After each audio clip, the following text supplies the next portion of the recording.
കർത്താവായ യേശുക്രിസ്തുവിൻ്റെ നിസ്തുല്യ നാമത്തിൽ നിങ്ങൾക്കെല്ലാവർക്കും എൻ്റെ സ്നേഹവന്ദനം. അപ്പോസ്തല പ്രവൃത്തികളുടെ ഈ ബൈബിൾ സ്റ്റഡിയിലേക്ക് നിങ്ങൾക്കെല്ലാവർക്കും സ്വാഗതം. കൃപയാൽ കർത്താവ് നമ്മളെ 35-ാമത്തെ എപ്പിസോഡിലേക്ക് കൊണ്ടുവന്നിരിക്കുന്ന കർത്താവിൻ്റെ മഹാസ്നേഹത്തെയും കൃപയും ഓർത്ത് ഞാൻ ദൈവത്തിന് സ്തോത്രം ചെയ്യുന്നു. ദൈവമക്കളായ നിങ്ങളുടെ പ്രാർത്ഥനയെ ഓർത്ത് ഞാൻ കർത്താവിന് സ്തോത്രം ചെയ്യുകയും വിശേഷാൽ നിങ്ങൾക്ക് നന്ദി പറയുകയും ചെയ്യുന്നു. തുടർന്നും നിങ്ങൾ ഞങ്ങളെ ഓർത്ത് പ്രാർത്ഥിക്കണം എന്ന് ഞാൻ സ്നേഹത്തോടെ അപേക്ഷിക്കുന്നു. കഴിഞ്ഞ എപ്പിസോഡുകളിലെല്ലാം അപ്പോസ്തലനായ പൗലോസിൻ്റെയും ബർണബാസിൻ്റെയും ഒന്നാമത്തെ മിഷണറി യാത്രയെക്കുറിച്ച് നമ്മൾ ദൈവവചനത്തിൽ നിന്ന് ചിന്തിക്കുകയായിരുന്നല്ലോ. ആ മിഷണറി യാത്രയ്ക്ക് ശേഷം അവർ മടങ്ങി സിറിയയിലുള്ള അന്ത്യോക്യയിൽ അവരെത്തി. അവിടെ അവർ മിഷൻ റിപ്പോർട്ട് അവരെ അയച്ച ആ സഭയ്ക്ക് അവർ കൊടുക്കുന്നതായിട്ട് നമ്മൾ കണ്ടു. കർത്താവ് അവരോട് കൂടെ ഇരുന്ന് അവരാൽ പ്രഘോഷിക്കപ്പെട്ട ദൈവവചനത്തെ ദൈവം ഉറപ്പിക്കുന്നതായിട്ട് നമ്മൾ കണ്ടു. ഇന്ന് ഈ എപ്പിസോഡിൽ 15-ാം അധ്യായത്തിലേക്ക് നമ്മൾ പ്രവേശിക്കുകയാണ്. 15-ാം അധ്യായം വളരെ പ്രധാനപ്പെട്ട ഒരു അധ്യായമാണ് എന്ന ഈ തരുണത്തിൽ ഞാൻ നിങ്ങളെ ഓർപ്പിക്കുകയാണ്. നമ്മൾ ഇന്ന് 1 മുതൽ അതിൻ്റെ 4 വരെയുള്ള വാക്യങ്ങളാണ് ധ്യാനിക്കുവാനായി കർത്താവിൻ്റെ കൃപയിൽ ശരണപ്പെടുന്നത്. ഇങ്ങനെയാണ് അവിടെ തുടങ്ങുന്നത്. യഹൂദിയിൽ നിന്ന് ചിലർ വന്നു, നിങ്ങൾ മോശ കൽപ്പിച്ച ആചാരമനുസരിച്ച് പരിച്ഛേദന ഏൽക്കാതിരുന്നാൽ രക്ഷ പ്രാപിക്കുവാൻ കഴിയുകയില്ല എന്ന് സഹോദരന്മാരെ ഉപദേശിച്ചു. ക്രിസ്ത്യാനിറ്റിയുടെ ഫണ്ടമെൻ്റലായിട്ടുള്ള ഉപദേശ സത്യങ്ങൾക്കെതിരെ ചില ആളുകൾ യഹൂദിയിൽ നിന്ന് കടന്നു വന്ന് ഗലാത്യയിലെ സഭകളെ പഠിപ്പിക്കുവാൻ തുടങ്ങി. ഇതിനോടുള്ള ബന്ധത്തിൽ അപ്പോസ്തലന്മാരുടെ പ്രതികരണവും ഇതിനോടുള്ള ബന്ധത്തിൽ യെരുശലേമിൽ കൂടിയ കൗൺസിലിനെ പറ്റിയാണ് ഈ 15-ാം അധ്യായം എന്ന് നമുക്ക് മനസ്സിലാക്കുവാനായിട്ട് കഴിയും. അതിൻ്റെ ആദ്യത്തെ ആ വാക്യത്തിലേക്ക് നമ്മുടെ ശ്രദ്ധയെ നമുക്ക് തിരിക്കാം. സിറിയയിലുള്ള അന്ത്യോക്യയിലേക്ക് യഹൂദ മതത്തിൽ നിന്ന് വിശ്വാസികളായി തീർന്ന യേശുക്രിസ്തുവിൽ വിശ്വസിച്ച ആളുകൾ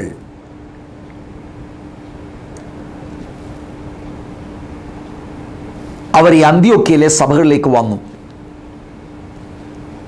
അവിടെ യഹൂദയിൽ നിന്ന് വന്നു എന്ന് എഴുതിയിരിക്കുന്നത് യെരുശലേമിൽ നിന്ന് യഹൂദ മതത്തിൽ ആയിരുന്ന വിശ്വാസികൾ അവരാണ് ഈ സിറിയയിലെ അന്ത്യോക്യയിലേക്ക് കടന്നു വരുന്നതായിട്ട് നമ്മൾ ആദ്യത്തെ ഈ വാക്യത്തിൽ നമുക്ക് മനസ്സിലാക്കാൻ കഴിയുന്നത്.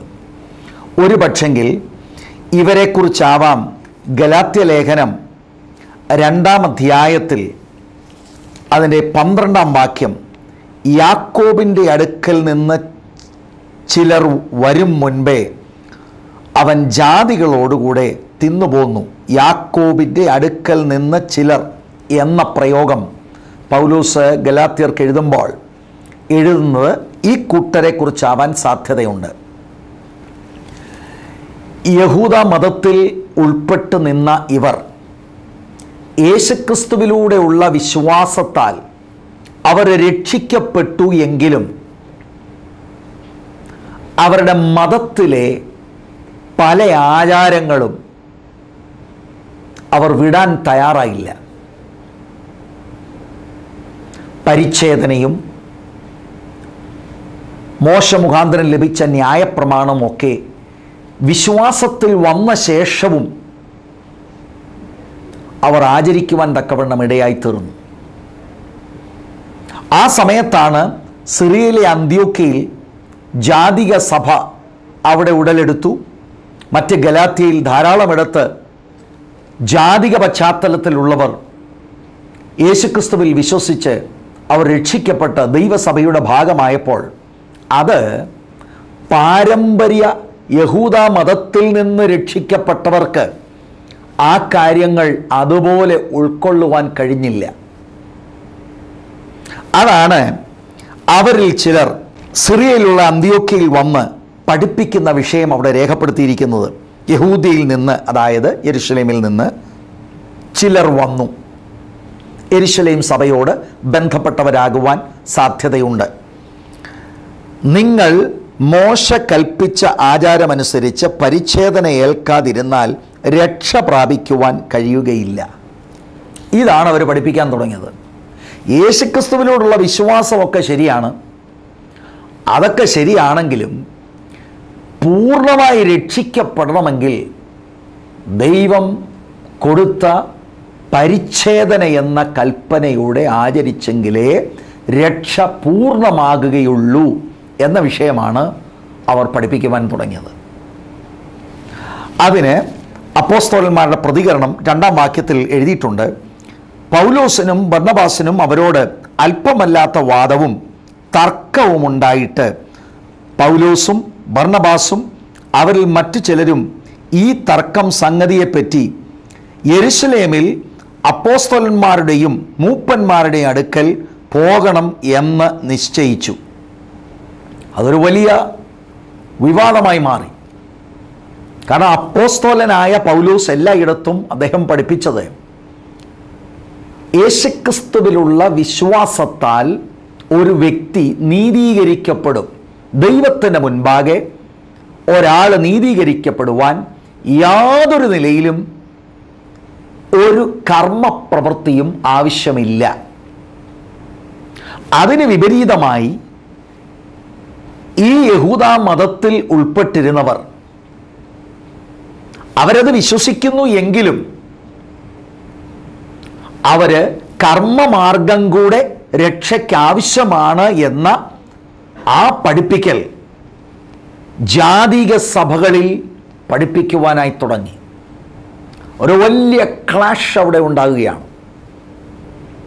വളരെ ശക്തമായി ആ ഉപദേശ പിശകിനോട് അപ്പോസ്തലന്മാർ പ്രതികരിക്കുന്നതായിട്ടാണ് കാണുന്നത്. ആദ്യം അവർ അന്ത്യോക്യയിൽ വെച്ച് പ്രതികരിച്ചു. അതിനുശേഷം ഈ വിഷയം സംബന്ധിച്ച് യെരുശലേം സഭ, അതായത് ആദ്യത്തെ സഭ, ആ സഭയിൽ അവിടെ അപ്പോസ്തലന്മാരുമായി ഈ വിഷയം ചർച്ച ചെയ്യുവാനായി പൗലോസും ബർന്നബാസും അന്ത്യോക്യയിൽ നിന്ന് പോകുന്നതായിട്ടാണ് നമ്മൾ 2-ാം വാക്യത്തിൽ കണ്ടത്. ഒരു പക്ഷെങ്കിൽ യെരുശലേമിലുള്ളവർ യോഹന്നാനിൽ നിന്നാവാം ഇങ്ങനെ ജാതികളുടെ ഇടയിൽ പൗലോസിലൂടെയും ബർന്നബാസിലൂടെയും ഒക്കെയുള്ള ദൈവപ്രവൃത്തിയെക്കുറിച്ച് മനസ്സിലാക്കിയത്. 13-ാം അധ്യായത്തിൻ്റെ 13-ാം വാക്യത്തിൽ ഇതിനോടകം ദൈവമക്കൾ മനസ്സിലാക്കിയതാണ്. 1-ാം മിഷണറി യാത്രയിൽ അവർ പെർഗത്തിൽ ചെല്ലുമ്പോൾ അവിടെ വെച്ച് യോഹന്നാൻ അവരെ തിരിഞ്ഞ് യെരുശലേമിലേക്ക് പോയി എന്ന് നമ്മൾ ഇതിനോടകം ചിന്തിച്ചതാണ്. അവിടെ വെച്ച് യോഹന്നാൻ അവരെ വിട്ടുപിരിഞ്ഞ് യെരുശലേമിലേക്ക് മടങ്ങിപ്പോയി.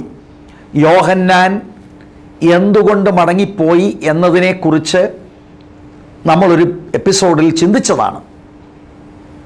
മടങ്ങിപ്പോയ യോഹന്നാനിൽ നിന്ന് പൗലോസും ബർന്നബാസിലൂടെയുമുള്ള ദൈവപ്രവൃത്തിയെക്കുറിച്ച് മനസ്സിലാക്കിയ യെരുശലേമിലുള്ള യഹൂദ മതത്തിൽ നിന്ന് വിശ്വാസത്തിലേക്ക് വന്നവർ കാര്യങ്ങൾ മനസ്സിലാക്കിയപ്പോൾ പരിച്ഛേദന കൂടാതെ യേശുക്രിസ്തുവിൽ വിശ്വസിച്ചു, വെള്ളത്തിലിറങ്ങി മുങ്ങി സ്നാനപ്പെട്ടാൽ ആൾ സഭയുടെ ഭാഗമായി തീരുന്നു എന്ന കാര്യം കേട്ടപ്പോൾ അവർക്കത് ഉൾക്കൊള്ളുവാൻ ബുദ്ധിമുട്ടായി. യഹൂദ മതത്തിൽ നിന്ന് വന്നവരാണ് യെരുശലേം സഭയിലെ മിക്ക അംഗങ്ങളും. അപ്പോസ്തല പ്രവൃത്തികൾ 6-ാം അധ്യായത്തിലേക്ക് വരുമ്പോൾ അതിൻ്റെ 7-ാമത്തെ വാക്യം പരിശോധിച്ചാൽ അവിടെ ഇങ്ങനെയാണ് കാണുന്നത്. ദൈവവചനം പരന്നു, യെരുശലേമിൽ ശിഷ്യന്മാരുടെ എണ്ണം ഏറ്റവും പെരുകി, പുരോഹിതന്മാരിലും വലിയൊരു കൂട്ടം വിശ്വാസത്തിന് അധീനരായി തീർന്നു. അപ്പം പുരോഹിതന്മാരിൽ നിന്നും വിശ്വാസികൾ യെരുശലേം സഭയിൽ അംഗങ്ങളായിട്ടുള്ളവരുണ്ട്. അവരങ്ങനെ യേശുക്രിസ്തുവിലൂടെയുള്ള രക്ഷണ്യ പ്രവൃത്തി അവർ സ്വീകരിച്ചു എങ്കിലും ഒരു പക്ഷെങ്കിൽ പഴയ നിയമയാഗങ്ങളൊക്കെ അവർ തുടർന്ന് മുന്നോട്ട് കൊണ്ടുപോയി കാണും എന്നാണ് നമ്മൾക്ക് ചിന്തിക്കുവാൻ കഴിയുന്നത്. അതുപോലെ തന്നെ 15-ാം അധ്യായം അതിൻ്റെ 5-ാമത്തെ വാക്യം ശ്രദ്ധിച്ചാൽ, എന്നാൽ പരീക്ഷാപക്ഷത്തിൽ നിന്ന് വിശ്വസിച്ചവർ ചിലർ എഴുന്നേറ്റ്. പരീശന്മാരുടെ കൂട്ടത്തിൽ നിന്നും യെരുശലേം സഭയിൽ വിശ്വാസികളുണ്ട്. പരീശന്മാർ നമുക്കറിയാം, ആ കാലഘട്ടത്തിലെ ഏറ്റവും ആത്മീക മുൻപന്തിയിൽ നിന്നവരാണ്.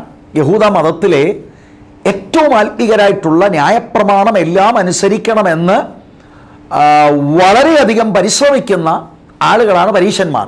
അവർ യേശുക്രിസ്തുവിലൂടെയുള്ള രക്ഷ അനുഭവിച്ചു എങ്കിലും പഴയ അവരുടെ മതത്തിൻ്റേതായിട്ടുള്ള പല ആചാരങ്ങളും അവർ വിട്ടിട്ടില്ല. ഇങ്ങനെ യെരുശലേം സഭ ബേസിക്കലി യേശുക്രിസ്തുവിലുള്ള വിശ്വാസം അവർ അനുഭവിക്കുന്നു എങ്കിലും അതിലെ പലരും അവരുടെ പാരമ്പര്യമായി ചെയ്തു വന്ന പല അനുഷ്ഠാനങ്ങളും അവർ വിട്ടിട്ടില്ലായിരുന്നു.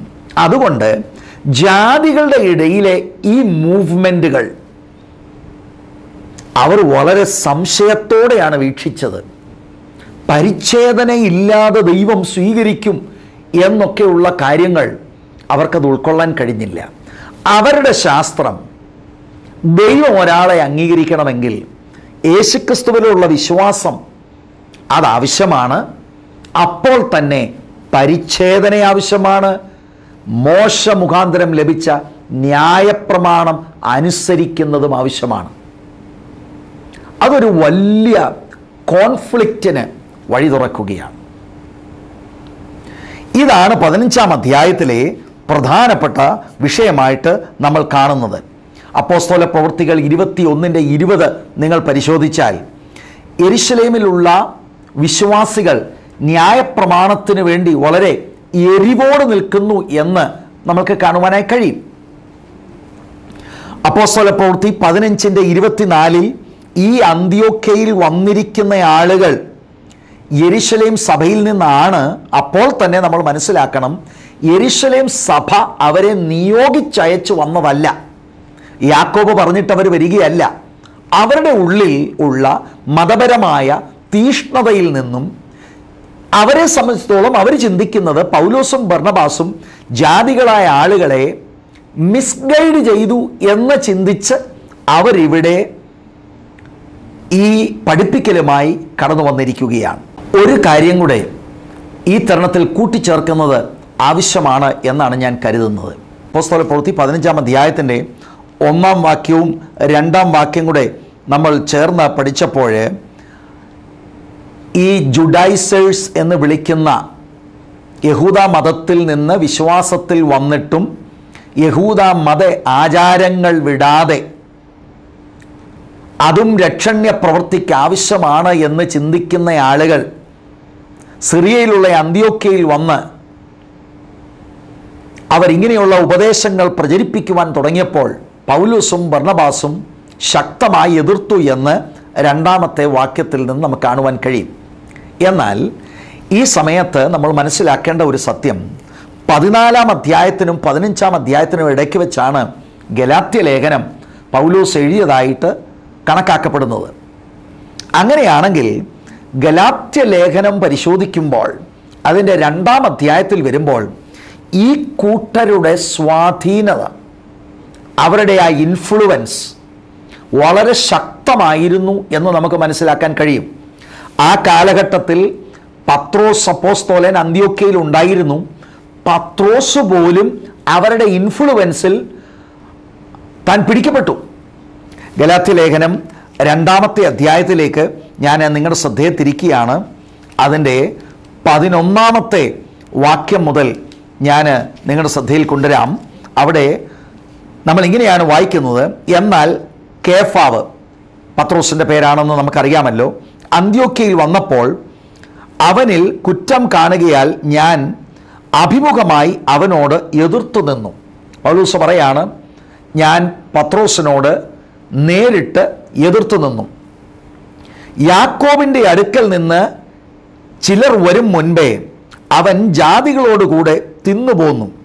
അവർ വന്നപ്പോഴോ അവൻ പരിച്ഛേദനക്കാരെ ഭയപ്പെട്ട് പിൻവാങ്ങി പിരിഞ്ഞു നിന്നു. ശേഷം യഹൂദന്മാരും അവനോടുകൂടെ കപടം കാണിച്ചു കൊണ്ട് ബർന്നബാസും അവരുടെ കപടത്താൽ തെറ്റിപ്പോകുവാൻ ഇടവന്നു. പത്രോസിൻ്റെ ഈ ബാഡ് എക്സാമ്പിൾ കണ്ട് യഹൂദന്മാർ പലരും അതിനോട് ചേർന്നു. ഈ കാര്യങ്ങൾ പൗലോസിൻ്റെ മിഷണറി യാത്രയിൽ കൂടെ നിന്ന ബർന്നബാസിനെ കൂടെ ഇൻഫ്ലുവൻസ് ചെയ്തു. ബർന്നബാസ് ജാതികളുടെ ഇടയിൽ ദൈവം ചെയ്ത അത്ഭുതങ്ങൾ, അടയാളങ്ങളൊക്കെ നേരിട്ട് കണ്ടവനാണ്. എന്നാലും ഇങ്ങനെ ഒരു വിഷയം വന്നപ്പോൾ തന്നെ കൂടെ അത് ഇൻഫ്ലുവൻസ് ചെയ്തു എന്ന് പൗലോസ് ഇവിടെ പറയുകയാണ്.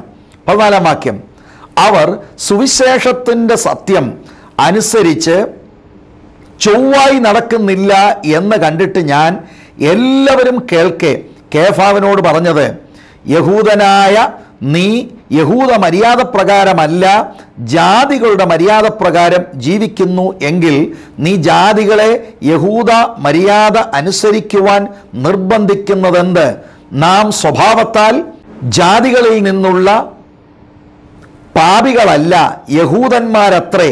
എന്നാൽ യേശുക്രിസ്തുവിലുള്ള വിശ്വാസത്താലല്ലാതെ ന്യായപ്രമാണത്തിൻ്റെ പ്രവൃത്തികളാൽ മനുഷ്യൻ നീതീകരിക്കപ്പെടുന്നില്ല എന്ന് അറിഞ്ഞിരിക്കൊണ്ട് നാമും ന്യായപ്രമാണത്തിൻ്റെ പ്രവൃത്തികളാലല്ല ക്രിസ്തുവിലുള്ള വിശ്വാസത്താൽ തന്നെ നീതീകരിക്കപ്പെടേണ്ടതിന് ക്രിസ്തുവേശുവിൽ വിശ്വസിച്ചു.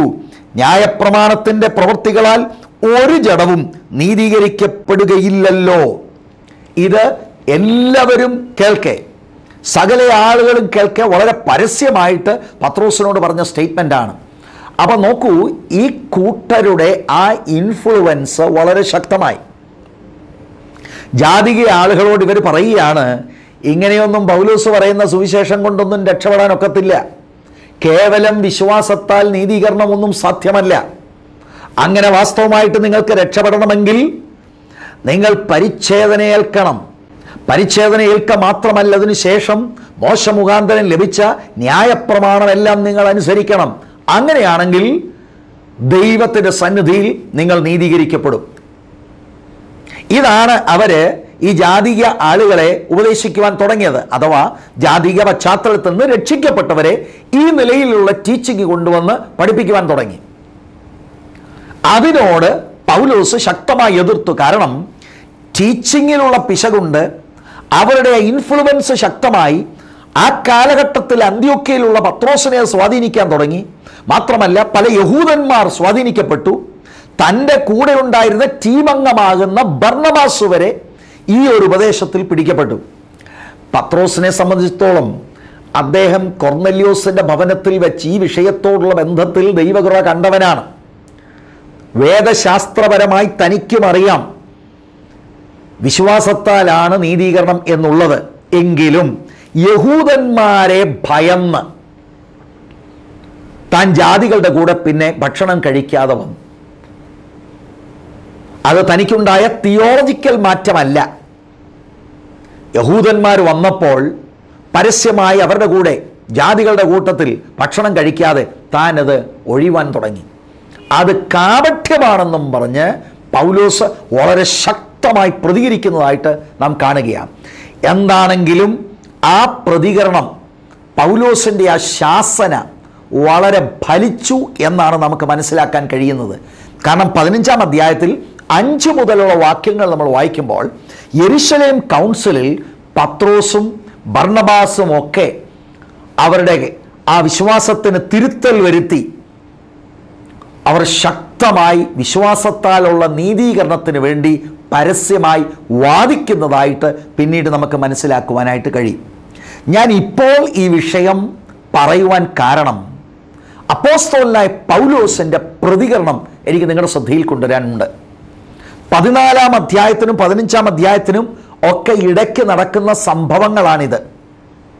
15-ാം അധ്യായത്തിന് മുൻപാണ് താൻ ഗലാത്യ ലേഖനം എഴുതുന്നത് എന്നാണ് കരുതപ്പെടുന്നത്. അവിടെ താൻ ഈ കാര്യങ്ങളൊക്കെ കൊണ്ടുവരുന്നുണ്ട്. 15-ാം അധ്യായത്തിൻ്റെ 2-ാം വാക്യത്തിൽ അങ്ങനെ ബർന്നബാസും പൗലോസിനോട് ചേർന്ന് അവരോട് അല്പമല്ലാത്ത വാദവും തർക്കവും ഉണ്ടായി എന്ന് ആദ്യത്തെ പ്രയോഗം അവിടെ നമുക്ക് അല്പസമയം നിൽക്കാം.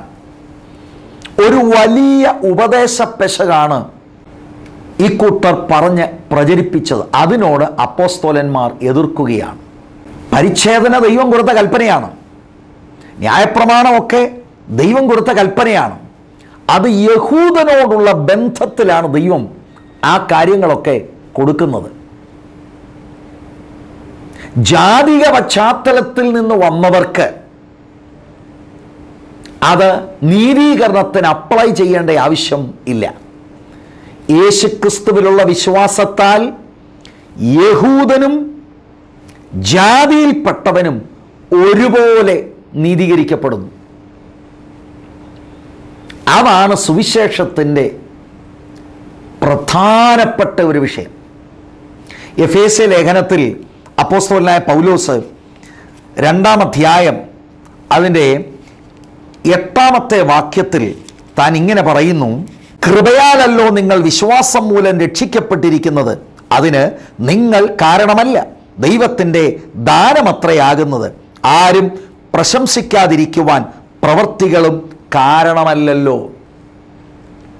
മനുഷ്യൻ്റെ ഒരു പ്രവൃത്തി കൊണ്ട് ആർക്കും ദൈവസന്നിധിയിൽ നീതീകരിക്കപ്പെടുവാൻ സാധ്യമല്ല.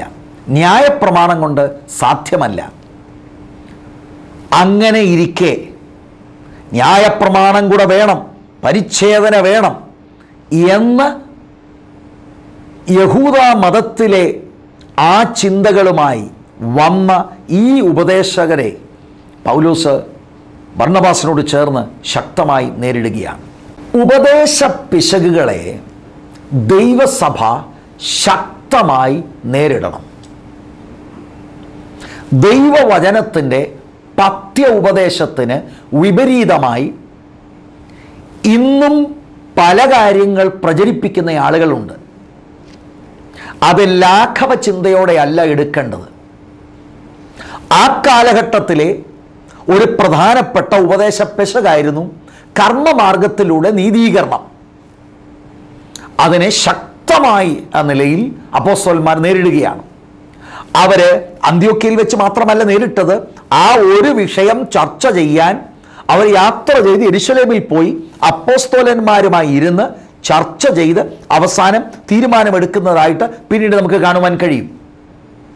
ഈ കാലഘട്ടത്തിലും ഈ വിഷയം ദൈവജനം നേതൃത്വം മനസ്സിലാക്കണം. ഉപദേശ പെശകുകൾ, നിലവിലുള്ള പല കാര്യങ്ങൾ അത് സാരമില്ല, അതിനെ കണ്ണടയ്ക്കുന്ന പ്രവണതകൾ ദൈവവചനത്തിന് നിരക്കുന്നതല്ല. ശക്തമായ നിലയിൽ ശാസിക്കേണ്ടതിനെ ശാസിക്കുകയും തിരുത്തേണ്ടതിനെ തിരുത്തുകയും ചെയ്യുന്നത് ആവശ്യമാണ്.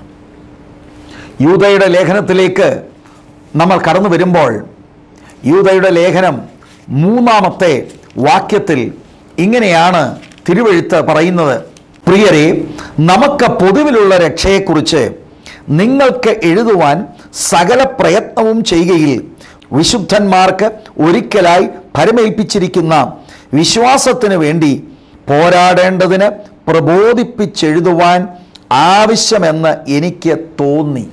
പൊതുവിലുള്ള രക്ഷയെക്കുറിച്ച് എഴുതുവാൻ ലേഖകൻ തയ്യാറാകുമ്പോൾ പരിശുദ്ധാത്മാവ് അദ്ദേഹത്തിന് പ്രത്യേക ഗൈഡൻസ് കൊടുത്ത്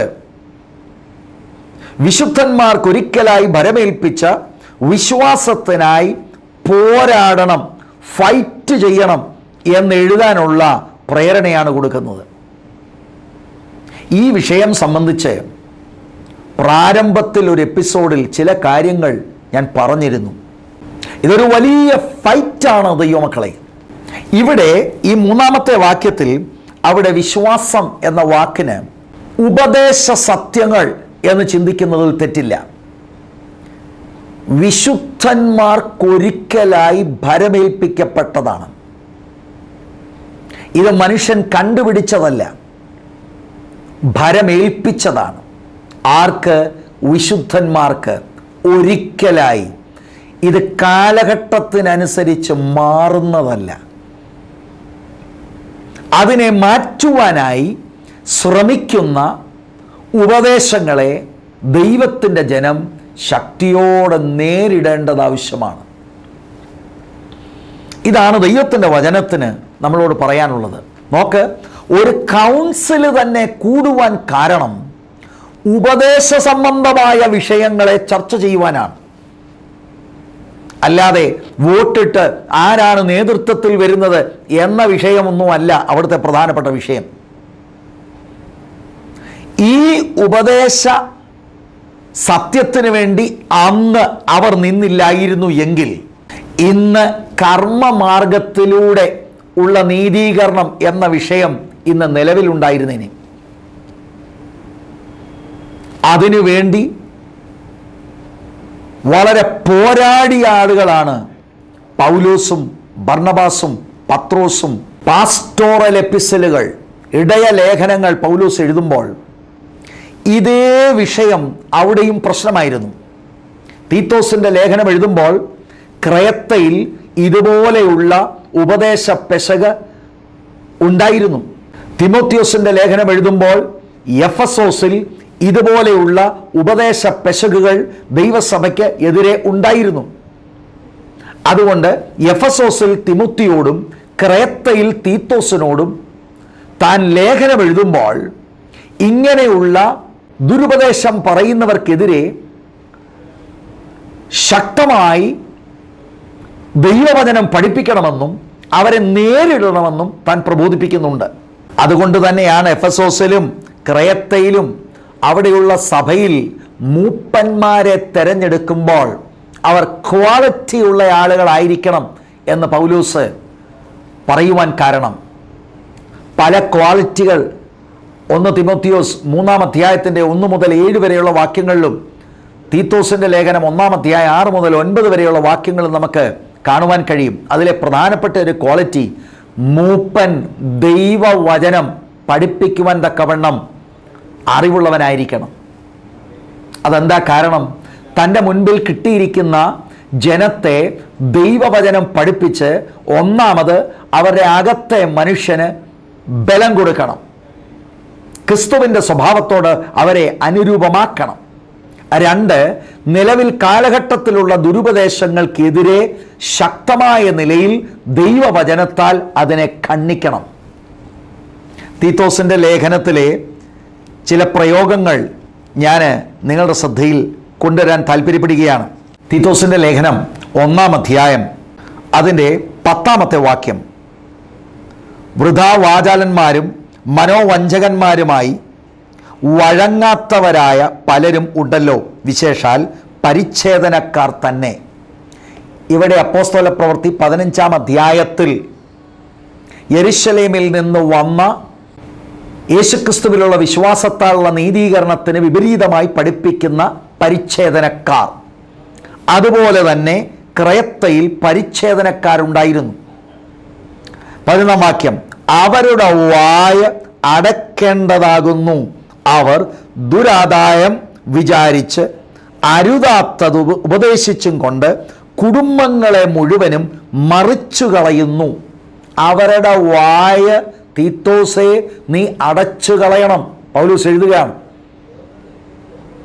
എന്ന് പറഞ്ഞാൽ അവർ പറയുന്ന ഉപദേശം ദൈവസഭയ്ക്കകത്ത് കടന്ന് ആളുകൾ വിശ്വസിക്കാതെ വണ്ണം ശരിയായ ഉപദേശം ദൈവസഭയിൽ ആ കാലഘട്ടത്തിൽ പഠിപ്പിക്കണം. ഇന്നും ഇതുപോലെ തന്നെയാണ്. അനേക ആളുകൾ ഇന്ന് കൺഫ്യൂസ്ഡ് ആകാൻ കാരണം ദൈവത്തിൻ്റെ വചനം പഠിപ്പിക്കേണ്ടവർ അതിൻ്റെ നിലയിൽ പഠിപ്പിക്കാത്തത് കൊണ്ടാണ്. ഇതുപോലെ തന്നെ കർമ്മമാർഗത്തിലൂടെയുള്ള രക്ഷ ഇന്ന് പ്രചരിപ്പിക്കുന്ന ആളുകളുണ്ട്. അതുപോലെ മറ്റു പല ഉപദേശങ്ങൾ പറയുന്നവരുണ്ട്. അതിനോട് ദൈവസഭയിലെ നേതൃത്വം വളരെ ശക്തിയോടെ പ്രതികരിക്കണം. അല്ലെങ്കിൽ ഇവിടെ എഴുതിയിരിക്കുന്ന കുടുംബങ്ങളെ അവർ മറിച്ചു കളയും. ആ കാലഘട്ടത്തിൽ വീടുകളിലായിരുന്നു സഭകൾ കൂടുന്നത്. ആ പ്രയോഗത്തിൽ നിന്ന് ഒരു ഇൻഡിവിജ്വൽ ഫാമിലിയെ മാത്രം മറിച്ചു എന്ന ചിന്ത മാത്രമല്ല, സഭകളെ മുഴുവനുമായി മറിച്ചു കളയുവാനും ഉപദേശപ്പിശകന് കഴിയും. അങ്ങനെയാണെങ്കിൽ ഇന്ന് ദുരുപദേശങ്ങൾ ആളുകൾ പ്രചരിപ്പിക്കുമ്പോൾ, അരുതാത്തത് പ്രചരിപ്പിക്കുമ്പോൾ അതിനെ കണ്ണടച്ച് കാണിച്ചാൽ അത് ദൈവസഭയുടെ ക്വാളിറ്റിയെ ഇഫക്റ്റ് ചെയ്യും. ആളുകൾക്ക് കൺഫ്യൂഷൻ ഉണ്ടാകും. അവരുടെ നിത്യതയെപ്പോലും ബാധിക്കുന്ന വിഷയമാണ് എന്ന് ദൈവത്തിൻ്റെ ജനം മനസ്സിലാക്കണം.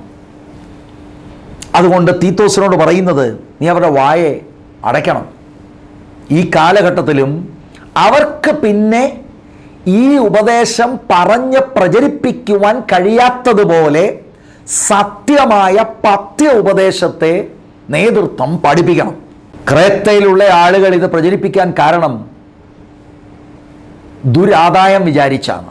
യെരുശലേമിൽ നിന്ന് വന്ന ആളുകൾ ഒരുപക്ഷെങ്കിൽ ദുരാദായമല്ലായിരിക്കാം വിചാരിച്ചത്, അവർക്ക് മതപരമായ തീഷ്ണത നിമിത്തമായിരിക്കാം, അവരുടെ അറിവില്ലായ്മ കൊണ്ടായിരിക്കാം. എന്തു തന്നെ ആകട്ടെ, പിശാചിൻ്റെ ഏറ്റവും വലിയ ആയുധങ്ങളിലൊന്ന് ദുരുപദേശം പ്രചരിപ്പിക്കുന്നതാണ് എന്ന് ഈ തരുണത്തിൽ എൻ്റെ കേൾവിക്കാരുടെ മുൻപിൽ ഞാൻ കൊണ്ടുവരികയാണ്. വിവിധ നിലയിലാണ് ദൈവസഭയെ പിശാച് അറ്റാക്ക് ചെയ്യുന്നത്. വ്യത്യസ്ത അസ്ത്രങ്ങളാണ് പിശാച് ഉപയോഗിക്കുന്നത്. അതിലെ ഒരു പ്രധാനപ്പെട്ട അസ്ത്രം ദുരുപദേശങ്ങൾ പറഞ്ഞ് പ്രചരിപ്പിക്കുന്നതാണ്. ഇത് കാവൽക്കാരായി നിൽക്കുന്ന മൂപ്പന്മാർ ശ്രദ്ധിക്കുകയും അതിനോട് ഓരോ കാലഘട്ടത്തിലും പ്രതികരിക്കുകയും ചെയ്യണം എന്നാണ് ദൈവവചനത്തിന് നമ്മളോട് പറയാനുള്ള ഉപദേശം. പൗലോസിൻ്റെ കാലഘട്ടത്തിൽ അദ്ദേഹം ആ കാര്യത്തോട് ശക്തമായി എതിർത്തു നിന്നു. അത് സിറിയയിലുള്ള അന്ത്യോക്യയിലാണെങ്കിലും എഫെസോസിലാണെങ്കിലും ക്രേത്തയിലാണെങ്കിലും താൻ പ്രതികരിച്ചു. അപ്പോസ്തല പ്രവൃത്തി 20-ാം അധ്യായത്തിൽ എഫെസോസിൽ താൻ മൂപ്പന്മാരെ വിളിച്ച് താൻ തൻ്റെ വിടവാങ്ങൽ ദൂത് പറയുമ്പോൾ ഒരു പ്രയോഗം താൻ അവിടെ പറയുന്നുണ്ട്. ഞാൻ പോയ ശേഷം ചെന്നായ്ക്കൾ വരുമെന്ന്. അതിൻ്റെ അർത്ഥം, ഞാനിവിടെ ഉള്ളപ്പോൾ ഒരു ദുരുപദേശക്കാരനും ഒരു ചെന്നായ്ക്കും കടന്നു വന്ന് ഒരാടിനെയും പിടിച്ചുകൊണ്ട് പോകുവാൻ ഞാൻ സമ്മതിക്കുകയില്ല. എത്രയോ പ്രാഗൽഭ്യമുള്ള വാക്കുകളാണ് പൗലോസിൻ്റെ വാക്കുകൾ. ഇത് ഈ കാലഘട്ടത്തിലുള്ള ആത്മീകരായ നേതൃത്വത്തിന് ഒരു ചലഞ്ചാകട്ടെ.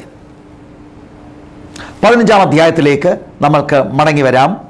15-ാം അധ്യായത്തിൻ്റെ 2-ാം വാക്യം, പൗലോസിനും ബർന്നബാസിനും അവരോട് അല്പമല്ലാത്ത വാദവും തർക്കവും ഉണ്ടായിട്ട് പൗലോസും ബർന്നബാസും അവരിൽ മറ്റു ചിലരും ഈ തർക്ക സംഗതിയെപ്പറ്റി യെരുശലേമിൽ അപ്പോസ്തലന്മാരുടെയും മൂപ്പന്മാരുടെ അടുക്കൽ പോകണമെന്ന് നിശ്ചയിച്ചു.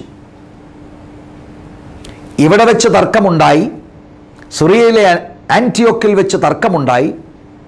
എന്നാൽ ആ തർക്കത്തെ തുടർന്ന് യെരുശലേമിൽ പോകുവാൻ അവർ തയ്യാറായി.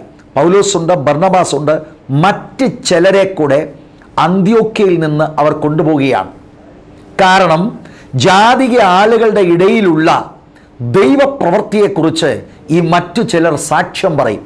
പൗലോസും ബർന്നബാസും എഴുന്നേറ്റ് കാര്യങ്ങൾ വാദിക്കുമ്പോൾ അവരുടെ വാദത്തിന് ഇവരുടെ സാക്ഷ്യം ഒരു പിൻബലമാകും. അതുകൊണ്ട് മറ്റു ചിലരെ കൂടെ അവർ കൊണ്ടുപോവുകയാണ്.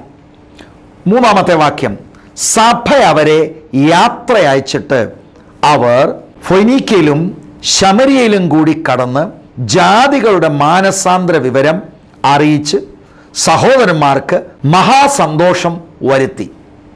സഭ അവരെ യാത്ര അയച്ചിട്ട് എന്ന ആ പ്രയോഗത്തിൽ നിന്ന് നമുക്ക് മനസ്സിലാക്കുവാൻ കഴിയുന്നത്, സാമ്പത്തികമായ സഹായം സിറിയയിലെ അന്ത്യോക്യ സഭ കൊടുത്തു എന്നാണ് ആ പ്രയോഗത്തിൽ നിന്ന് നമ്മൾ ഗ്രഹിക്കേണ്ടത്. അവർ പോകുന്ന വഴിയിൽ ഫൊനീക്കയിലും ശമരിയയിലും കൂടി കടന്ന് ജാതികളുടെ മാനസാന്തര വിവരം അവിടെയുള്ള സഭയെ അറിയിച്ചു. അവിടെയുള്ള സഭകൾ ജാതിക സഭകളല്ല, പക്ഷേ ജാതികൾക്ക് ഉണ്ടായ മാനസാന്തരം അവിടെയുള്ള സഭകൾ കേട്ടപ്പോൾ അവർ വളരെയധികം സന്തോഷിച്ചു. 4-ാമത്തെ വാക്യം, അവർ യെരുശലേമിൽ എത്തിയപ്പോൾ സഭയും അപ്പോസ്തോലന്മാരും മൂപ്പന്മാരും അവരെ കൈക്കൊണ്ടു. ആ പ്രയോഗത്തിൽ നമുക്ക് മനസ്സിലാക്കുന്നത്, ഇവർ അവിടെ ചെല്ലുന്നതിന് മുമ്പ്, ബർന്നബാസും പൗലോസും യെരുശലേമിൽ എത്തുന്നതിന് മുമ്പ് തന്നെ അവർ വരുന്നുണ്ട് എന്ന വിവരം അപ്പോസ്തലന്മാർക്ക് കിട്ടിയിരുന്നു. ഇങ്ങനെ ഒരു കൗൺസിലിനെ കുറിച്ച് അവർ ചിന്തിച്ചിരുന്നു എന്ന് വേണം മനസ്സിലാക്കുവാൻ കഴിയുന്നത്. എങ്ങനെയാണ് അവരെത്തുന്നതിന് മുമ്പ് തന്നെ ഈ കാര്യങ്ങളെക്കുറിച്ച് ഡിസ്കസ് ചെയ്യാനായി അവർ വരുന്നു എന്നവരറിഞ്ഞത്?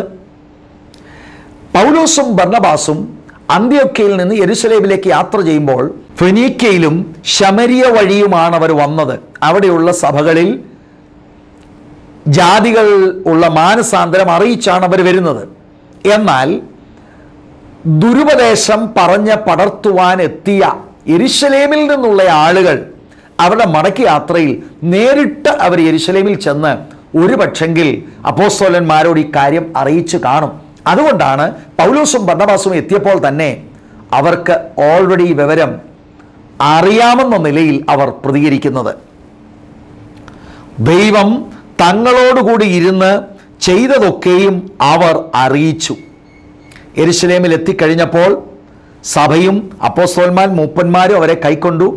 പൗലോസും ബർന്നബാസും തങ്ങളോട് കൂടെ ഇരുന്ന് ദൈവം ചെയ്ത കാര്യങ്ങളെക്കുറിച്ച് അറിയിച്ചു. 14-ാം അധ്യായത്തിൻ്റെ 27-ാം വാക്യത്തിലും ഇതേ ഒരു പ്രയോഗം. അവിടെ എത്തിയ ശേഷം, അതായത് 1-ാം മിഷണറി യാത്ര കഴിഞ്ഞ് അന്ത്യോക്യയിൽ എത്തിയ ശേഷം സഭയെ ഒരുമിച്ച് കൂട്ടി ദൈവം തങ്ങളോട് കൂടെ ഇരുന്ന് ചെയ്തതൊക്കെയും ജാതികൾക്ക് വിശ്വാസത്തിൻ്റെ വാതിൽ തുറന്നു കൊടുത്തതും അറിയിച്ചു. രണ്ടിടത്തെയും പ്രയോഗം ശ്രദ്ധിച്ചാൽ വളരെ താഴ്മയോടെ ദൈവത്തിന് പൂർണ്ണ മഹത്വവും കൊടുത്തുകൊണ്ട് ഉള്ള പ്രയോഗങ്ങളാണ് നമ്മൾ കാണുന്നത്. അത് കഴിഞ്ഞ ഒരു എപ്പിസോഡിൽ ഞാൻ ആ കാര്യങ്ങൾ ഊന്നിപ്പറയുകയുണ്ടായി.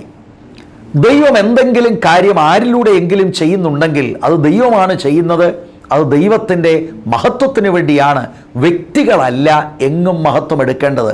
അപ്പോസ്തോലന്മാരെ കാണുമ്പോൾ ലുസ്ട്രയിൽ മുടന്തം നടന്ന വിഷയവും ഇക്കോനിയത്തിലെ അത്ഭുതങ്ങളും ഇതൊന്നും അവർ അവരുടേതായിട്ട് അവതരിപ്പിക്കുന്നില്ല.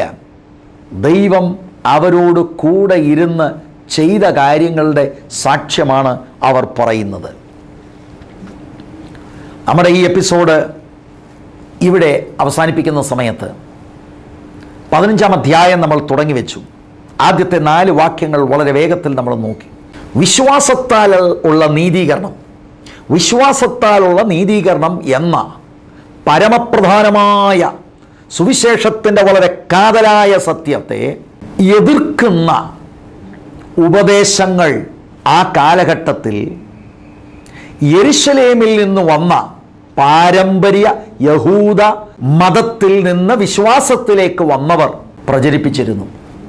അതിനോട് പൗലോസും ബർന്നബാസും പ്രതികരിക്കുന്നതാണ് നമ്മൾ കണ്ടത്. ഞാൻ ഇടയ്ക്ക് വെച്ചൊരു സംഭവം പറഞ്ഞിരുന്നു.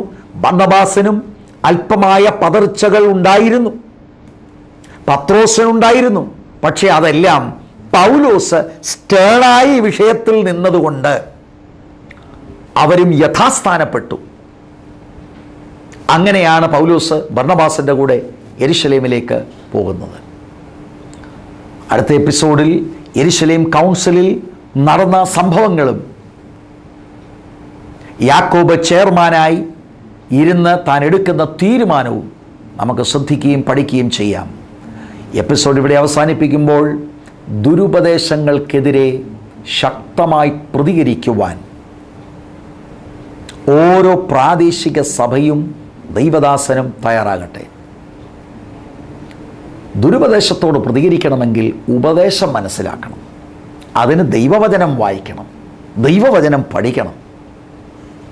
അതിനായി നമുക്ക് കർത്താവിൻ്റെ കരങ്ങളിൽ സമർപ്പിക്കാം. ദൈവം നമ്മെ ധാരാളമായി അനുഗ്രഹിക്കട്ടെ. പരിശുദ്ധ പിതാവേ, അവിടുത്തെ പുത്രൻ്റെ നാമത്തിനായി ഞങ്ങൾ സ്തോത്രം ചെയ്യുന്നു. ഞങ്ങൾക്ക് ലഭിച്ച ദൈവവചനത്തിനായി സ്തോത്രം, ഉപദേശങ്ങൾക്കായി സ്തോത്രം. ദൈവ സഭയെ മലിനപ്പെടുത്തുവാനായി ശ്രമിക്കുന്ന ദുരുപദേശങ്ങൾക്കെതിരെ ശക്തമായി പ്രതികരിക്കുവാൻ ആത്മിക ബലം ഞങ്ങൾക്കാവശ്യമാണ് കർത്താവേ. വചന പരിജ്ഞാനം ഞങ്ങൾക്കാവശ്യമാണ്. ഞങ്ങൾ അതിനായി പ്രാർത്ഥിക്കുന്നു. ദൈവമായ കർത്താവെ, കേൾവിക്കാരെ എല്ലാവരെയും അനുഗ്രഹിക്കണമേ. ആരെങ്കിലും രോഗത്താൽ ഭാരപ്പെടുന്നുവെങ്കിൽ കർത്താവായ യേശുക്രിസ്തുവിൻ്റെ നാമത്തിലുള്ള രോഗസൗഖ്യം അവരുടെ മേൽ ഞാൻ പ്രഖ്യാപിക്കുന്നു.